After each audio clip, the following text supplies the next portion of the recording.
Friends welcome back to my channel. একটা নতুন mini blog নিয়ে আমি চলে এসেছি। তো এটা সানডে সকাল। তো সকালে উঠে, সকাল বলতে আমার 11টার সময় উঠে আমি ফ্রেশ হয়ে আমি ম্যাগি বানিয়ে খেয়ে নিয়েছিলাম।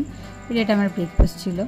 তারপর ভাত টাত বসালাম, দুপুরে রাত্রে খেতে তো হবে, তো একবারই রান্না করেছিলাম, ওটাই দুপুরে রাত্রে খাবো। আলু ভাতে দিয়ে দিয়েছিলাম, ভাত আলু ভাতে, আর ডাল বসিয়ে নিয়েছিলাম। এই যে ডাল সেদ্ধ করে একবার, তার সাথে টমেটো পেঁয়াজ সব কিছু দিয়ে, লঙ্কা দিয়ে, তো ডাল দিয়ে। আর খাবার সময় আমি ডিম ভেজে নিয়েছিলাম আর লঙ্কা পেঁয়াজ ভেজে নিয়েছিলাম আলু ভাতেটাকে ভালো করে চটকে মেখে খাওয়ার জন্য আর কি। তো এটাই ছিল সিম্পল একটা লাঞ্চ কাম ডিনার।